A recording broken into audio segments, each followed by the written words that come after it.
Qala al-musannif al-imam hujjatul Islam Abu Hamid Muhammad bin Muhammad al-Ghazali rahimahullah wa nafa'ana bi ulumih. Wa ruwiya an Masruq anna nabiyyan minal anbiya kana sajida fawati'a unuqahu ba'dul usad hatta alzaqal asa bi jabhatihi. Qala farafa'a an-nabi alaihi salatu wassalam ra'sahu mughdiban faqala idhhab falayya ghafirallahu lak fa'awha Allah ta'ala ilaihi tata'alla alayya fi ibadi inni qad ghafartu lah. Wa yaqrubu min hadha ma ruwiya an ibni Abbas radhiyallahu ta'ala anhuma anna Rasulullah sallallahu alaihi wasallam kana yaqnutu 'alal musyrikin wa yal'anuhum bi salatihi fanazala alaihi qawluhu ta'ala laisa laka minal amri syai' al-ayah fatarakat du'a alaihim wa hadallahu ta'ala ammata ulaika lil islam ila akhirih. Makna kalamul Imam Al-Ghazali rahimahullah wa nafa'ana bi ulumi. Diriwayatkan daripada Masruq bahwasanya seorang nabi dari nabi-nabi terdahulu di zaman Bani Israel, karena nabi itu sangat banyak. Ada yang mengatakan bahwa jumlah nabi itu 124.000 orang, jumlah para nabi. Jadi dari zaman Nabi Adam sampai zaman Nabi kita, ada yang mengatakan sebagian ulama jumlah nabi 124.000. Cuma di antara sedemikian banyak itu yang wajib kita kenal hanya 25 nabi. Nah, di antara nabi-nabi itu di luar yang 25 sedang sujud. Seorang nabi tadi sedang sujud, lalu lehernya diinjak oleh sebagian orang yang ahli maksiat. Rahatan sujud ada yang menjajak, sehingga lingkitlah batu pada dahinya si nabi tadi, berikit batu di dahi karena dijajak. Masruq berkata, maka Nabi alaihi salam, nabi tadi mengangkatkan kepalanya dengan marah, sarik. Orang sujud dijajak. Seraya berkata si nabi tadi, pergilah, berjauh kamu, sekali-kali Allah tidak akan mengampunimu. Ikam kata diampuni Allah, berjauh dari sini, ujar si nabi tadi.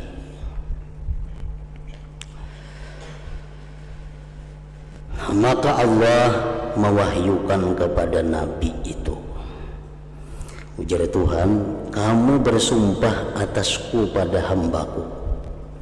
Artinya waninya ikam bersumpah bahwa aku kadang mengampuni dosanya si laki-laki tadi.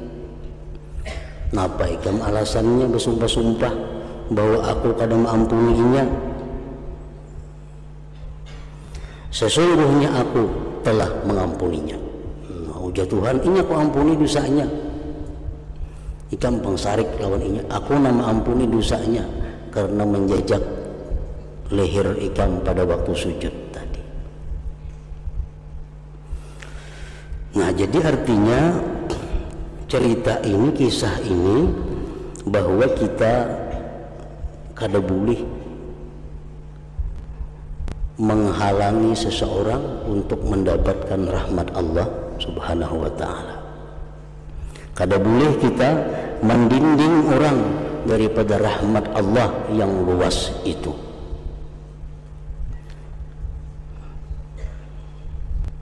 Macam Nabi tadi, Allah kada mengampuni kamu. Nah, itu ngarannya mendinding ampunan Allah. Padahal ampunan Allah itu sangat luas, sangat besar. Siapapun Allah bisa mengampuni. kalau dia kembali, kalau dia tobat kepada Allah.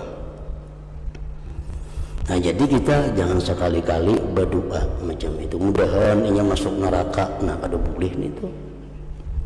Mudahan ini kena mati kada beriman, nah kada boleh mendoakan orang macam itu. Seapapun kebesaran salahnya itu orang, kada boleh kita mendoakan orang macam itu. Karena apa? Karena bisa-bisa pada ampunnya Allah, pada ampunan itu Allah aja kada macam itu. Kita nang bisa-bisa, nah itu Allah kada katuju. Jadi jangan sekali-kali kita mendoakan manusia kini kan mati masuk neraka, mudahan ikan mati kada beriman, nah itu kada boleh. Di zaman Rasulullah Sallallahu Alaihi Wasallam ada seorang laki-laki berdoa, Allahumma arhamni wa Muhammadan wala tarham ghaira wala tarham Allahumma arhamni wa Muhammadan. Artinya apa? Ya Allah, sayangi aku dan Nabi Muhammad. Berdua aja yang kita sayangi, yang lain yang disayanginya. Laki-laki ini, ya Allah, saya irhamni wa Muhammadan. Nabi kita mendengar dua laki-laki tadi. Nah, Nabi ikam tu laqad hajar tawasi'a, ikam mengandang yang luas. Rahmat Tuhan tu luas memberi duaan. Nah, kebanyakan menerimanya itu.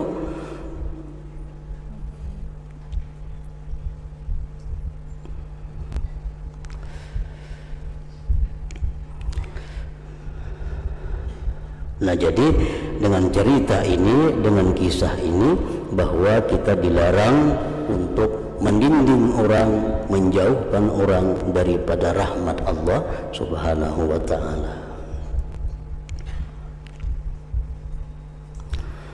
Dan mirip dengan cerita ini apa yang telah diriwayatkan dari Ibnu Abbas radhiyallahu ta'ala anhuma, bahwa Rasulullah Sallallahu Alaihi Wasallam berdoa untuk kemelaratan orang-orang musyrik, dan beliau mengutuk mereka di dalam salatnya. Orang musyrik Makkah itu sangat menyakiti Nabi, sangat mengganggu Nabi, bahkan mereka akan membunuh Nabi kita.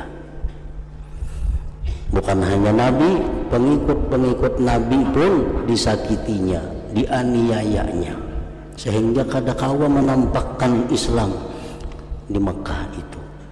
Nah, Nabi kita kecewa, Nabi kita marah melihat kelakuan orang-orang kafir Quraisy itu, sehingga Nabi kita di dalam sembahyang sidin bakunut. Nah, bakunutnya apa? Bakunutnya itu Nabi kita melaknat orang-orang musyrik, orang-orang kafir yang sangat menghalangi perjuangan dakwah Nabi. Nah, jadi Nabi kita sembahyang bakunut. Nah, bakunutnya kada Allahumma hdina biman hadait, Allahumma la'an, ya Allah laknatlah Abu Sufyan. Karena Abu Sufyan ini sangat menyakiti Nabi. Allahumma la'an Harith bin Hisham, ya Allah laknatlah Harith bin Hisham yang sanak Abu Jahal. Ini sangat mengganggu Nabi. Allahumma la'an Safwan ibn Umayyah, ya Allah laknatlah Safwan bin Umayyah. Allahumma la'an Amr bin Al-As, laknatlah Amr bin As.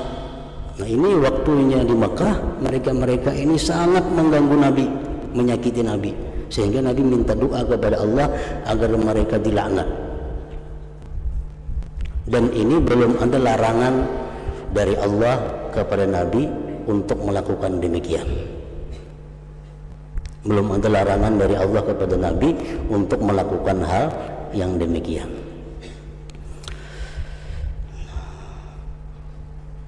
Maka turunlah kepada beliau, turunlah kepada Nabi firman Allah Ta'ala, laisa laka minal amri syai' aw yatuba alaihim aw yu'adzibahum fa innahum zalimun.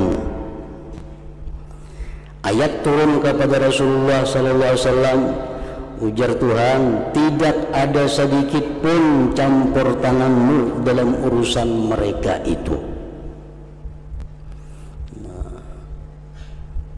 Artinya apa? Wahai Muhammad, gitu ijam kada perlu umpat campur urusan mereka itu.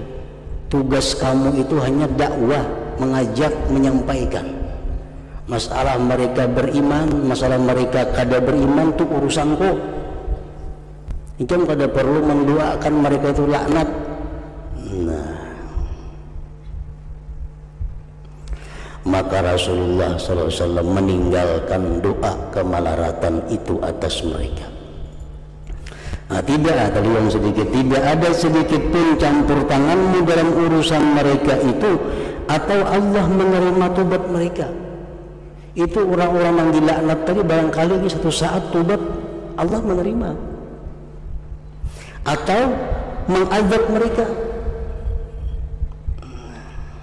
karena sesungguhnya mereka itu adalah orang-orang yang zalim.